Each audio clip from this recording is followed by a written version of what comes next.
Good morning friends. आज हम लोग जो है डे 30 का जो है पेपर 3 का जो है जीके जीएस का सवाल को डिस्कस करेंगे। आज जो है टोटल हम लोग 32 प्रश्न को डिस्कस करेंगे जो जेएसएससी के जो है पेपर 3 में जो है जीके जीएस के सवाल पूछे जाते हैं। ठीक है, आज जितने भी 32 प्रश्न डिस्कस करेंगे सारे के सारे प्रश्न जो है मिसलेनियस है। काफ़ी इंपॉर्टेंट सवाल जो है आज हम लोग डिस्कस करेंगे। ये जो जीके जीएस का सीरीज है डे 1 से लेकर के डे 30 तक आपको जो है यूट्यूब में जो है मिल चुका है। ठीक है, इसके बाद जो है कल से जो है डे 1 स्टार्ट होगा झारखंड जीके का। ठीक है, स्टार्टिंग में जो है झारखंड का हम लोग जो है ज्योग्राफी स्टार्ट करेंगे, फिर झारखंड का जो है पॉलिटी, फिर झारखंड का इकोनॉमी, फिर झारखंड का हिस्ट्री, इसके बाद फिर झारखंड का मिसलिनियस सवाल को देखेंगे। और इसी तरह से टोटल जो है झारखंड का भी जो है 30-40 क्लासेस होगा। ठीक है, ये सारे के सारे यूट्यूब पर मिलेंगे, फ्री ऑफ कॉस्ट मिलेंगे, कोई पैसा वैसा नहीं देना है। इसका भी पीडीएफ जो है इसी तरह से आपको जो है हमारे टेलीग्राम ग्रुप पर जो है मिलेगा। ठीक है, लेकिन ये जो जीके जीएस का जो सीरीज चल रहा था डे 1 से लेकर के डे 30 तक, इसको जो है आगे भी हम कंटिन्यू करेंगे। और आगे जो है हमारा ये जो ऐप है हमारा एग्जाम पोर्टल ऐप, यहाँ पे जो है मिलेगा। ठीक है, एग्जाम पोर्टल ऐप में जाइएगा तो वहाँ पे आपको जो है जेएसएससी ब्लास्टर बैच आपको देखने को मिलेगा। और ब्लास्टर बैच में जाने के बाद आपको जो है ए वाला जो है आपको दिखेगा वहाँ पे फिगर, तो इस पे जो है क्लिक करके जो है यहाँ पे पीडीएफ वाला सेक्शन में जब जाइएगा तो आपको जो है डे 31, ठीक है, और इसी तरह से डे 32, इसी तरह से डे 33 और इसी तरह से आगे जो है यहाँ पे जीके जीएस का सवाल देंगे जब तक कि एग्जाम ना होता है। ठीक है, तो एग्जाम पोर्टल ऐप में जाना है ब्लास्टर बैच में, और वहाँ पे जीके जीएस वाला मोस्ट इंपॉर्टेंट जो क्वेश्चन है उस पर क्लिक करके जो है वहाँ से पढ़ सकते हैं। ठीक है, चलिए हम लोग स्टार्ट करते हैं। सबसे पहला कि जारवा जनजाति कहाँ पाई जाती है।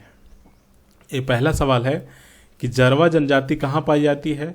और ये जो है निकोबार द्वीप में जो है जनजाति जो है देखने को मिलता है। ये जो अंडमान निकोबार द्वीप समूह है यहाँ पे 2-3 जनजाति है जो है काफ़ी इंपॉर्टेंट है, यहाँ से सवाल जो है पूछे जाते हैं।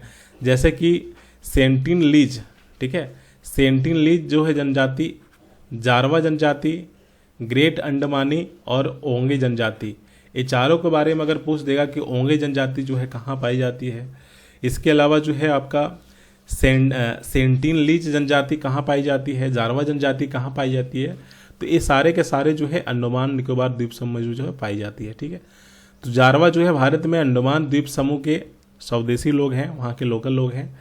अंडमान द्वीप जो है उत्तर, मध्य, दक्षिण और छोटे अंडमान जैसे 4 अलग अलग क्षेत्रों में जो है विभाजित हो गया है। अंडमान के 4 प्रमुख जनजातियां हैं और 4 कौन कौन सी है उसको देखिए। ग्रेट अंडमानी, जारवा, सेंटलीज, नॉर्थ सेंटलिन, ठीक है, ओंगे जनजाति, ये चारों जनजाति को आपको जो है याद रखना है। जेएसएससी जो है यहाँ से एक सवाल पूछा था, ठीक है, कि सेंटिनल जो है जनजाति है वो कहाँ पाई जाती है भारत में। दूसरा देखिए एक और है जनजाति से ही संबंधित कि कत्था बनाने वाली अनुसूचित जनजाति कौन है। तो कत्था होता है ना, जैसे कि पान वगैरह में जो है कत्था डाला जाता है, तो वही जो है कत्था के बारे में यहाँ बताया गया है कि कत्था बनाने वाली अनुसूचित जनजाति कौन है। तो खैरवार जनजाति, ठीक है, झारखंड की जनजाति है। 32 जनजातियों में से एक झारखंड की खैरवार जनजाति भी है। और खैरवार जो है वीर और लड़ाकू जनजाति है। यह अपने सम्मान के लिए सर्वस्व नौछार कर देने तथा सत्य बोलने के गुणों का कारण जो है ये पहचाना जाता है। ठीक है, सत्य बोलते हैं, इसके अलावा जो है वीर होते हैं, लड़ाकू होते हैं और अपने सम्मान के लिए जो है अपना जीवन भी जो है उसको नौछार कर सकते हैं। ठीक है, ये जो है द्रविड़ प्रजाति से जो है संबंधित है। और ये जो खैरवार जनजाति है इसके 6 उपजातियां हैं, एक सूर्यवंशी, एक दौलतबंदी, एक घटबंदी, फिर खेरी, फिर भोगती और फिर गंजू या फिर मंजिया जिसको कहा जाता है। इस जनजाति का मुख्य निवास क्षेत्र कहाँ पे है, पलामू प्रमंडल में है। इसके अलावा आपको लोहरदगा, रांची, हजारीबाग, चतरा, संथाल परगना, सिबू वगैरह में जो है थोड़ा बहुत देखने को मिलते हैं। और ये जो खैरवार जनजाति है इसके पर मुख्य देवता कौन होते हैं, सिंगबोगा होते हैं। ठीक है, तो इसी तरह से जो है आपको मोस्ट इम्पॉर्टेंट जो है सारे सवाल को जो है हम लोग कल डे 1 से जो है स्टार्ट करेंगे झारखंड जीके का। ठीक है, कल जो है ज्योग्राफी का क्लासेस लेंगे और ज्योग्राफी जब कंप्लीट हो जाएगा तो फिर आप लोग जो है हिस्ट्री, फिर इकोनॉमिक्स और फिर जो है झारखंड का पॉलिटी वगैरह जो है आप लोग देखिएगा। फिर तीसरा नंबर देखिए कि मार्च 2023 में केंद्र सरकार ने कितने वर्ष से ऊपर के लोगों को साक्षर करने के लिए एक नई योजना जिसका नाम है न्यू इंडिया लिटरेसी प्रोग्राम शुरू किया है।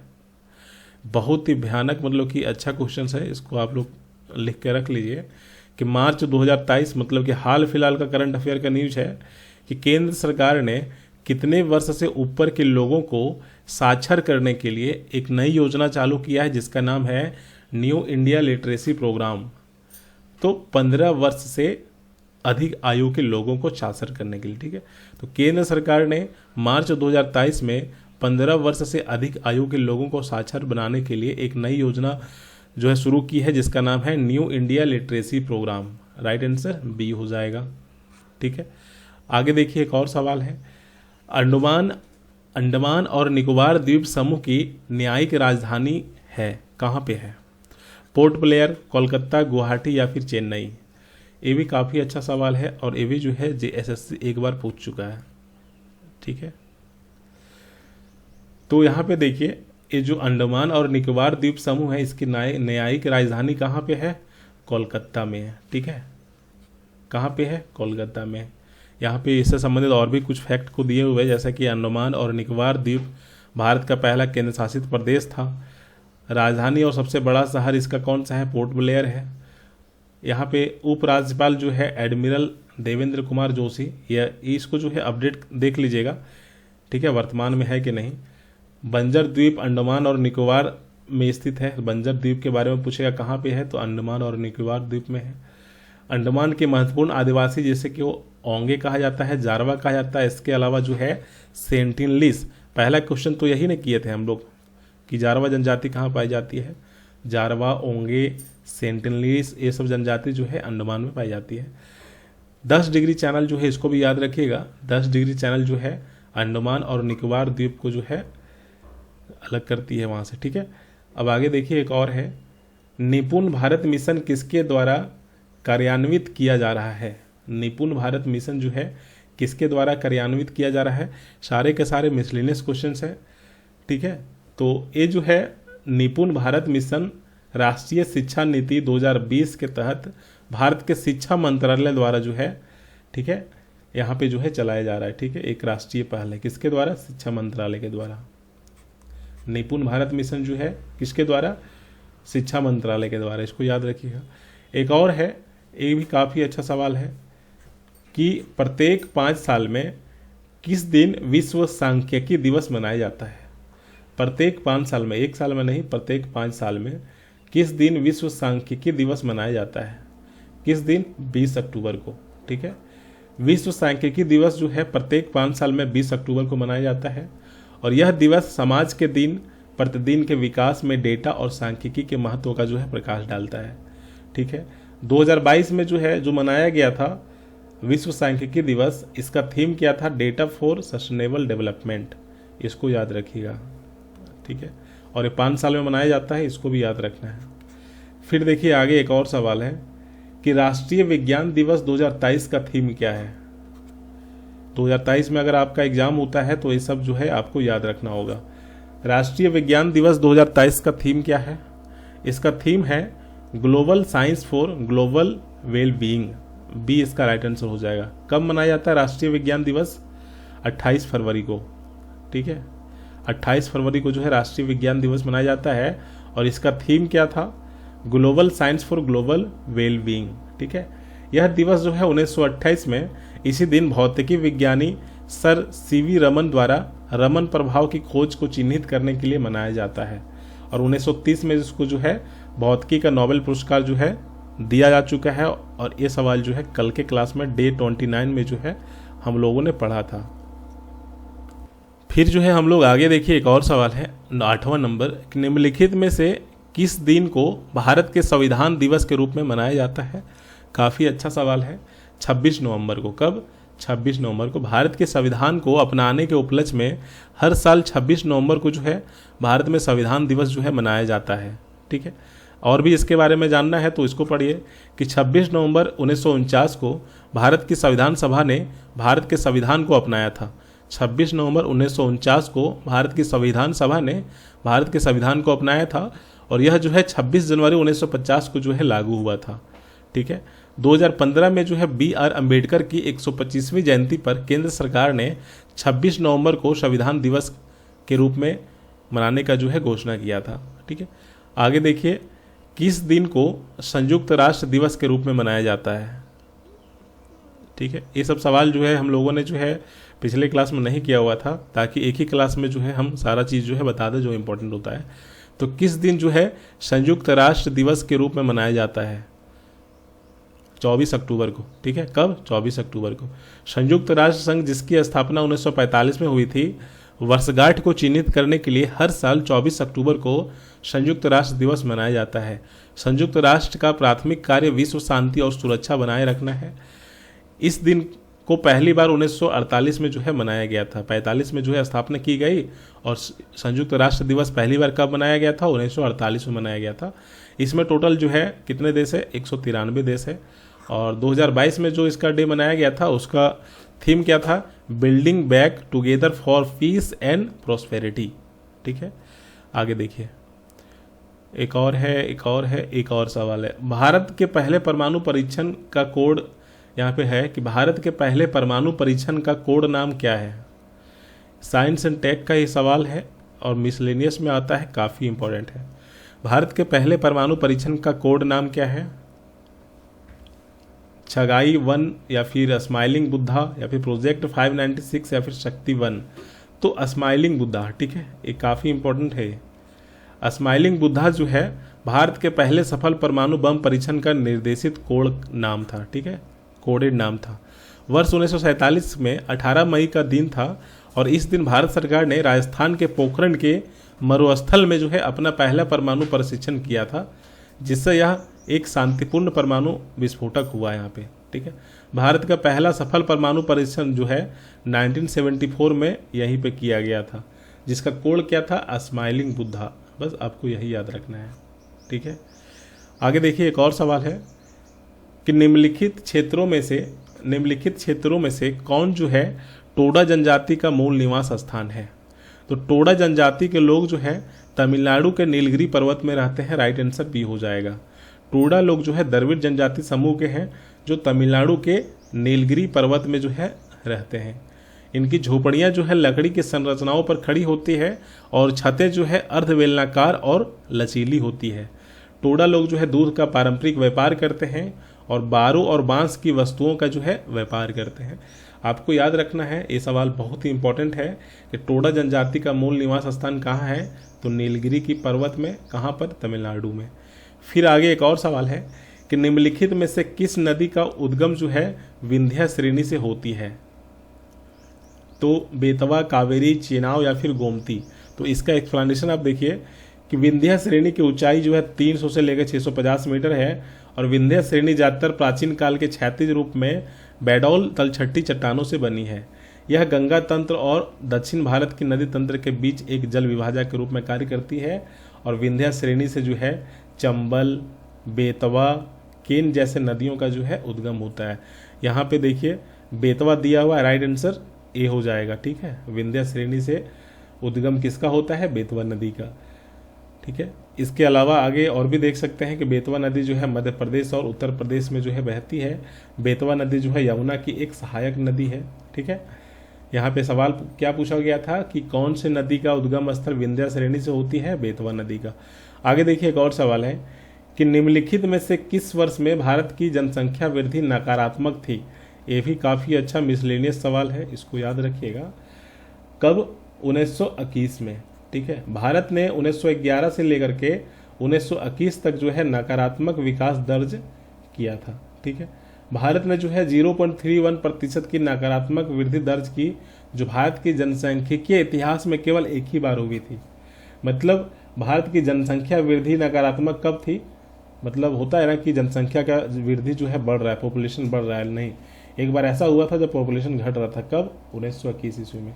फिर देखिए, एक और है इकोनॉमिक्स का सवाल है, इंडियन इकोनॉमिक्स का, कि वह दर जिस पर भारतीय रिजर्व बैंक वाणिज्यिक बैंकों को पैसा उधार देता है उसको क्या कहते हैं? उसको कहते हैं रेपो दर। ठीक है, रेपो रेट आप लोग नाम सुने होंगे। और वर्तमान में रेपो रेट कितना है? 6.50%। ठीक है, ये भी इंडियन इकोनॉमी का काफ़ी अच्छा सवाल है। फिर देखिए, एक और है कि निम्नलिखित में से कौन सा एक अनुत्क्रमणीय रासायनिक परिवर्तन है। इरिवर्सिबल केमिकल चेंज कौन सा है इसमें से। ओस का बनना, जैसे कि सुबह सुबह घास में ओस रहता है ना, छोटे छोटे बूंद वाला पानी। फलों का पकना, मिट्टी की ढलाई या फिर आइसक्रीम का पिघलना। तो अनुकर्मणीय रासायनिक परिवर्तन कौन सा है, फलों का पकना होता है। ठीक है, फल के पकने में एथिलीन जैसे रासायनिक तत्व इसके पकने में शामिल होते हैं। एक बार फल पक जाने के बाद इसे वापस अपनी पिछली स्थिति में नहीं बदल जा सकता है। जैसे कि ये जो है आम है। ठीक है, अब आम एक बार पक गया तो क्या इसको फिर जो है पुराना स्थिति में ला सकते हैं क्या, नहीं।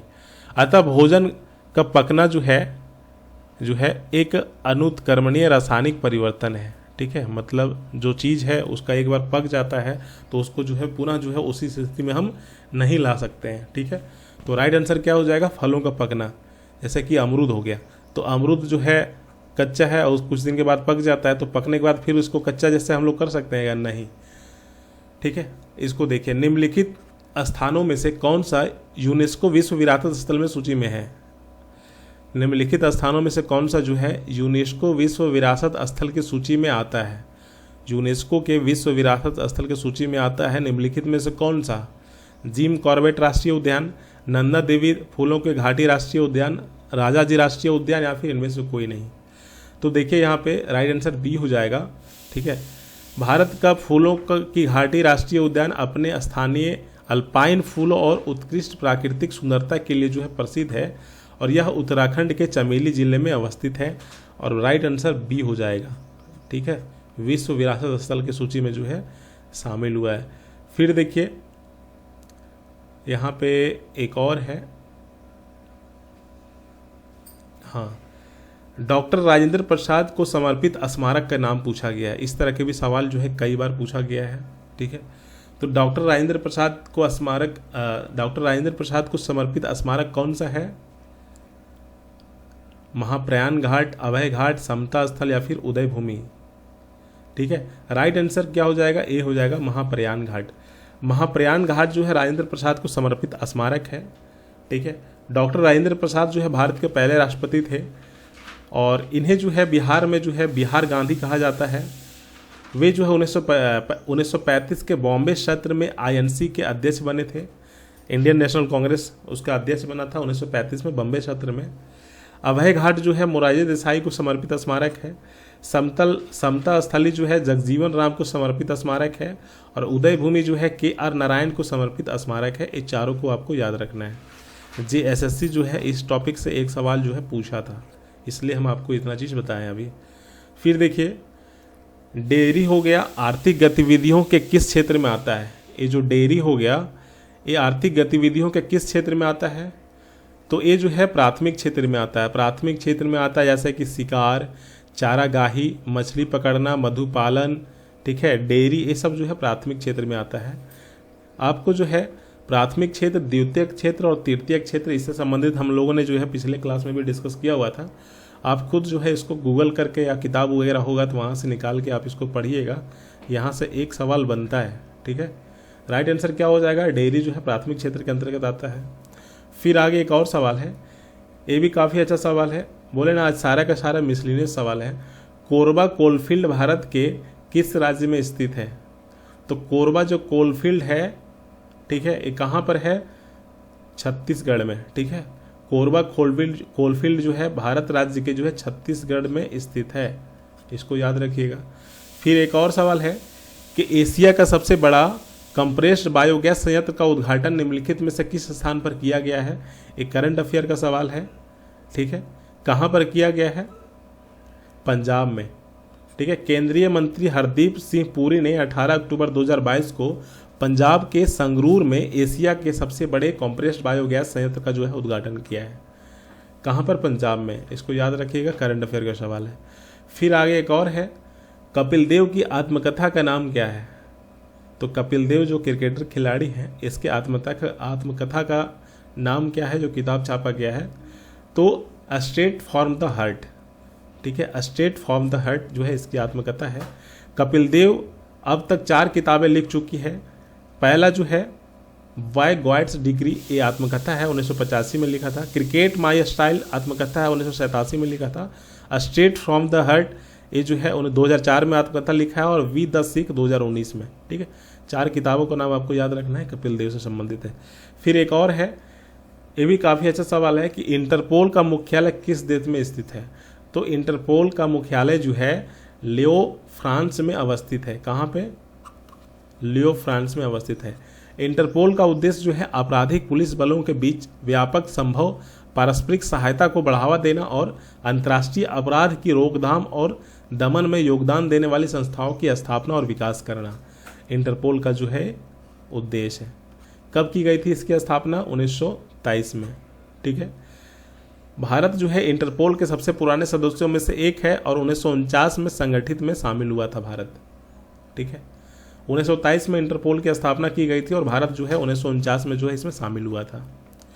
आगे देखिए, एक और सवाल है, निम्नलिखित में से किस राज्य में कर्क रेखा और भारतीय मानक समय माध्यम रेखा मिलते हैं? कर्क रेखा और भारतीय मानक समय माध्यम रेखा किस राज्य में जो है मिलता है दोनों एक दूसरे से? तो कर्क रेखा जो है भारत के 8 राज्यों से होकर गुजरती है, राजस्थान, गुजरात, मध्य प्रदेश, छत्तीसगढ़, झारखंड, पश्चिम बंगाल, त्रिपुरा और मिजोरम से। और ये जो भारतीय मानक समय माध्यम रेखा है भारत के 5 राज्यों से होकर गुजरती है, उत्तर प्रदेश, मध्य प्रदेश, छत्तीसगढ़, उड़ीसा और आंध्र प्रदेश। ठीक है, ये दोनों कहाँ पे मिलती है? तो ये दोनों जो है छत्तीसगढ़ में मिलता है। कहाँ पर? छत्तीसगढ़ में। ठीक है, कहाँ पे मिलता है? छत्तीसगढ़ में मिलता है दोनों। कर्क रेखा और भारतीय मानक समय मध्यम रेखा छत्तीसगढ़ में मिलता है। कर्क रेखा जो है भारत के कितने राज्यों से होकर गुजरती है? 8 राज्यों से होकर के गुजरती है।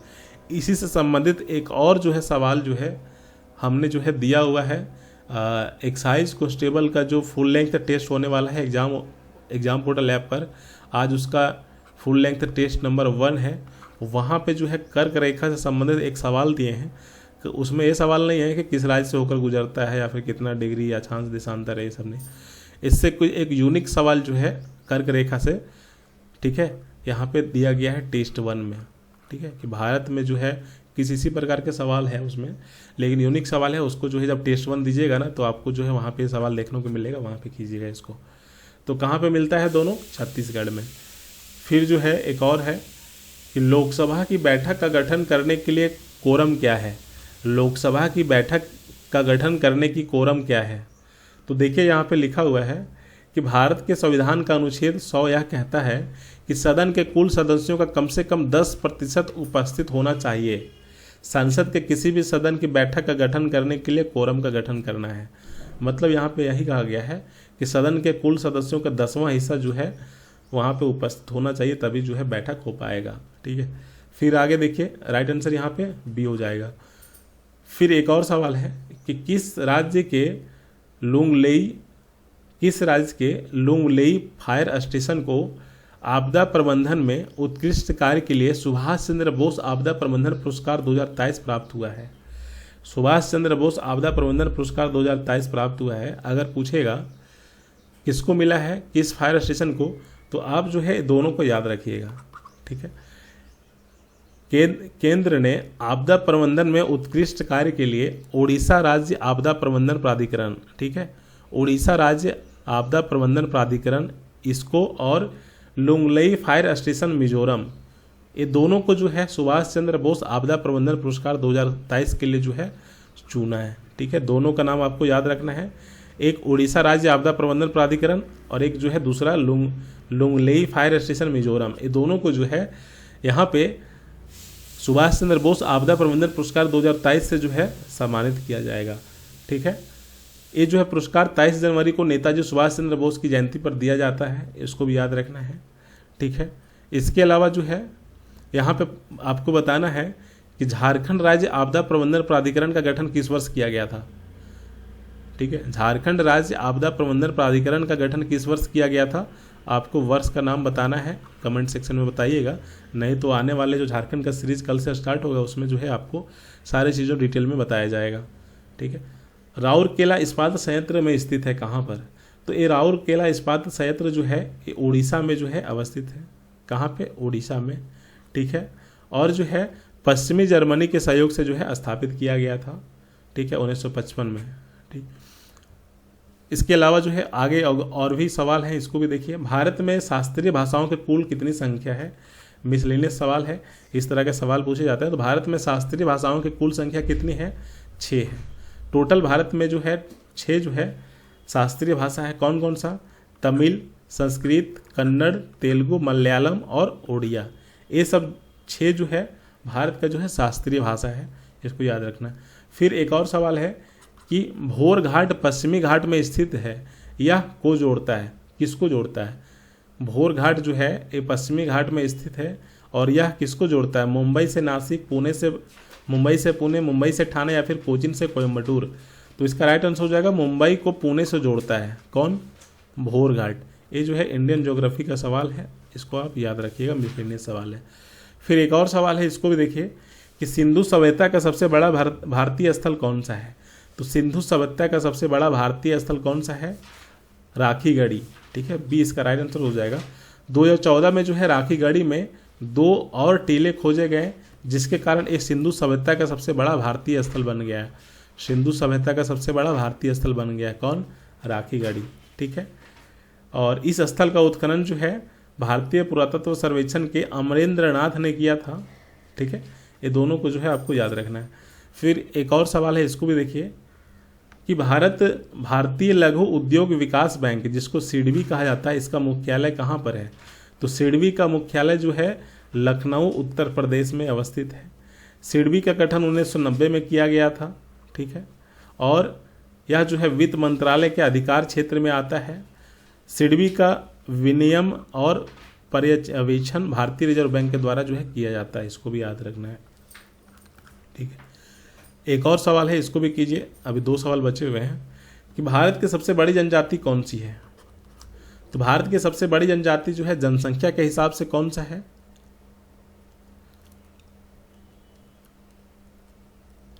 जनसंख्या के हिसाब से भारत की सबसे बड़ी जनजाति कौन सा है? भील, गोंड, खासी या फिर गारो? इसका राइट आंसर क्या हो जाएगा? भील होगा कि गोंड होगा? भील होगा कि गोंड होगा? इसका आंसर जो है आप कमेंट में बताइएगा। ठीक है, भारत की सबसे बड़ी जनजाति कौन सी है? भील की गोंड? मेरे हिसाब से जो है भील है। ठीक है, आप जो है कमेंट सेक्शन में बताइए इसका राइट आंसर क्या हो जाएगा। फिर आगे जो है इसका एक और सवाल है, इसको देखिए। ये जो है काफ़ी अच्छा सवाल है। ये जो है कंप्यूटर में इस तरह के सवाल जो है पूछे जाएंगे, अगर कंप्यूटर से सवाल पूछा जाएगा तब, कि गूगल सर्च इंजन किस वर्ष लॉन्च किया गया था? तो लॉन्च जो 1998 में किया गया था। गूगल जो है इसको जो है 1998 में लॉन्च किया गया था, लेकिन 1995 में सैनफोर्ड यूनिवर्सिटी में जो है लैरी पेज और सेग्रेई ब्रिन के साथ जो है इसकी शुरुआत की गई थी 1995 में स्टैनफोर्ड यूनिवर्सिटी में, लेकिन आधिकारिक तौर पर जो है इसको जो 1998 में जो है लॉन्च किया गया था। ठीक है, गूगल सर्च इंजन। तो इसी तरह के जो है देखिए यहाँ पे कि एकदम जो है कंप्यूटर का जो है अपडेटेड क्वेश्चंस, ठीक है, लेटेस्ट जो जिस तरह के सवाल पूछे जाते हैं, ठीक है, टॉप क्वेश्चंस जितने भी हैं, इस तरह के सारे सवाल जो है आपको ये जो बैच है इसमें यहाँ पे दिया जा रहा है कंप्यूटर क्लास में। इसका फ़ी ज़्यादा नहीं है, 310 रुपया है। 310 में जो है एक किताब आती है, आपको जो है क्लास भी दे रहे हैं, टेस्ट भी दे रहे हैं, PDF भी दे रहे हैं, टॉपिक वाइज थ्योरी भी दे रहे हैं, टॉपिक वाइज MCQ प्रश्न भी दे रहे हैं, और काफ़ी जो है लेटेस्ट अपडेटेड क्वेश्चंस भी दे रहे हैं आपको। तो इतने में जो है आप इसको खरीद लीजिए। 20 नंबर झारखंड सचिवालय में पूछा जाएगा, आराम से 20 में 20 आप जो है ला सकते हैं सारे क्लास करने के बाद। फिर LDC के परीक्षा में जो है कंप्यूटर से 50 सवाल पूछे जाएंगे, तो इसमें भी जो है आप काफ़ी अच्छा नंबर जो है ला सकते हैं। इसलिए जो है अपडेटेड क्वेश्चंस वगैरह जो है लेटेस्ट क्वेश्चन जो है सारे क्वेश्चंस को करने के लिए आप जो है कंप्यूटर क्लास जो है ज्वाइन कर लीजिए। एग्जाम पोर्टल ऐप पर अवेलेबल है, काफ़ी सारे बच्चे ज्वाइन किए हुए हैं और सारे क्लासेस जो है यहाँ पे चल रही है। अब ये जो नोटिस है इसको देखिए कि GK GS के डे 31 से आगे की क्लास जो है एग्जाम पोर्टल ऐप के ब्लास्टर बैच में दिया जाएगा। ठीक है, डे 31 का क्लास जो है और आगे के जितने भी क्लासेस होगी GK GS की, ये कहाँ पे होगी? एग्जाम पोर्टल के ऐप पर। ठीक है, तो ऐप में जाना है यहाँ पर और ब्लास्टर बैच दिखेगा, उसमें जो है ए वाला सेक्शन में आप जाओगे तो आपको जो है यहाँ पे PDF आपको मिल जाएगी डेली क्लासेस की, वहाँ से डाउनलोड करके आप पढ़ सकते हैं। ठीक है, इसके अलावा कल से जो है हम लोग YouTube चैनल पर जो है आपको फ्री में जो है डे 1 से फिर स्टार्ट करेंगे और जहाँ तक चलेगा डे 1, डे 30, डे 40 तक, वहाँ तक जो है झारखंड जीके का हम लोग जो है क्लास को देखेंगे। झारखंड जीके का top questions, latest questions, updated questions जितने भी होते हैं वो सारे सवाल को जो है कल के क्लास में जो है हम लोग डिस्कस करेंगे। और कल से जो है झारखंड जीके स्टार्ट करेंगे यूट्यूब चैनल पर। तो इसी चैनल पर हम लोग स्टार्ट करेंगे। जो लोग नए हैं आप लोग सब्सक्राइब कर लीजिए। और क्लासेस कैसा लगा आज का, इसको जो है आप लोग लाइक करके जो है अपनी प्रतिक्रिया को दे सकते हैं। बाकी हम लोग जो है नेक्स्ट क्लास में डिस्कस करेंगे। आप लोग एग्जाम पोर्टल ऐप इंस्टॉल कीजिए, यहाँ से जो है कंप्यूटर क्लासेस देखिए, ठीक है। कंप्यूटर का क्लास कहाँ से देखना है, एग्जाम पोर्टल ऐप से। जीके जीएस का 30 क्वेश्चन आप 30 क्लास आपको करवा दिए हैं, ये जो है यूट्यूब में फ्री है, आप यहाँ से देखिए। झारखंड जीके जो है इसका भी जो है क्लास कल से स्टार्ट होगा यूट्यूब पर, डे 1 से लेकर के। तो आप यूट्यूब में देख सकते हैं, नहीं तो फिर ब्लास्टर बैच में बहुत सारे टेस्ट लिए हुए हैं, वहाँ से भी देख सकते हैं, ठीक है। ये तीनों पोर्शन जो है कंप्यूटर से 20 सवाल, झारखंड से 30 सवाल और 40 सवाल पूछा जाएगा ना। और फिर झारखंड जीके से 40 सवाल और जीके जीएस से 30 सवाल। 40, 30, 70, 80, 90 क्वेश्चंस आप आराम से करके आओगे, अगर जितने भी क्लासेस वगैरह हम ले रहे हैं उसको कर लेते हो तो, ठीक है। कंप्यूटर कीजिए, जीके जीएस पढ़ा दिए हैं, बाकी और भी क्लासेस इसमें लेंगे। झारखंड जीके कल से स्टार्ट करेंगे, टॉप क्वेश्चंस वगैरह वो सारे क्वेश्चंस को आप कीजिए, आप काफ़ी अच्छा नंबर जो है ला सकते हैं। तो आज इतना ही रखते हैं, बाकी हम लोग जो है नेक्स्ट क्लास में डिस्कस करेंगे। Thank you.